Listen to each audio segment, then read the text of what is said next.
Speaking of wide receivers, earlier this week came the news that Limestone head coach Mike Furry has added former NC State and NFL receiver Jericho Cotchery to his coaching staff.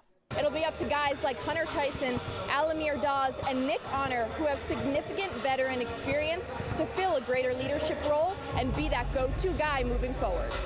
Under 2 minutes to go, PJ Hall hits the turnaround jumper. The Dorman alum scores 16 of his 18 points in the second half. Got it. So kind of something like this.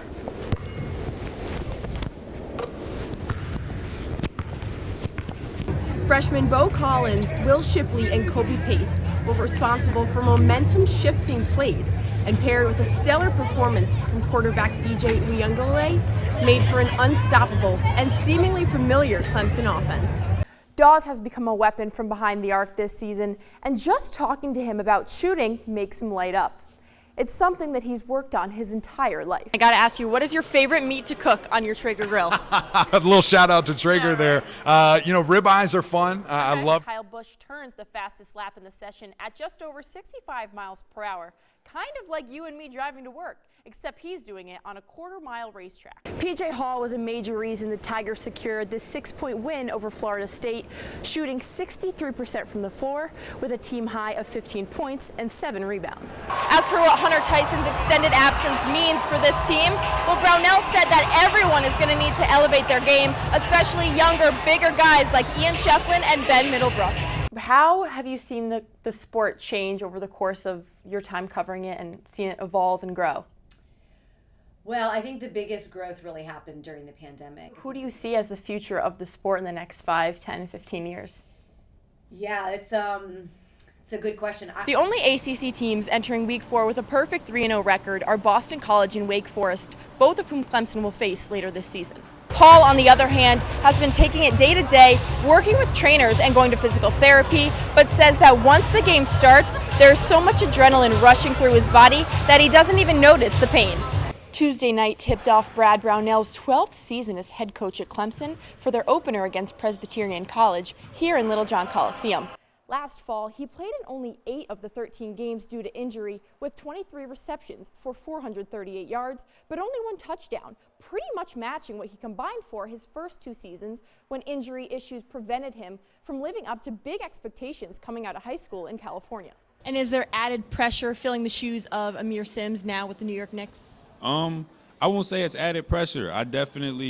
And although they were against much lesser opponents, you can't ignore the performance of quarterback Brennan Armstrong. He's thrown for 744 yards, ranking him 3rd nationally in passing yards. This was a huge play for the sophomore, who dropped an interception in the game against Boston College.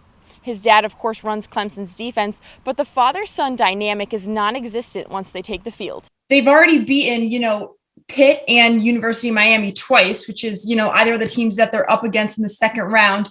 What do you think they need to do offensively, assuming, we'll see them in the quarterfinals against Georgia Tech?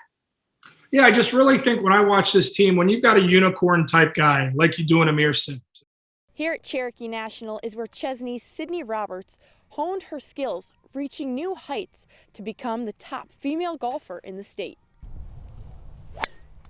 I loved it more than anything I've ever played. During the high school golf season, you can find Sydney Roberts on the links every day.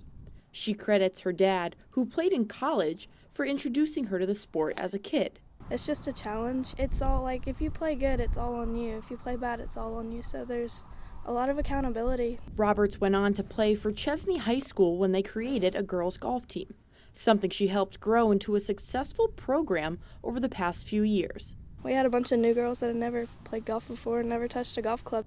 Roberts and her teammates finished 2nd in the state her first 2 seasons. During that time, she became a first-team All-State selection and has won 17 tournaments over the course of her career. But the accolade she cherishes most is leading the team to a 3A state championship.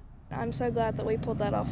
I remember on the 18th green, after I made my birdie putt, all the girls came and they gave me a big hug, and that was just the most rewarding thing ever. She took home the individual title as well and became the top-ranked golfer in the state, attracting Clemson to the Chesney Standout.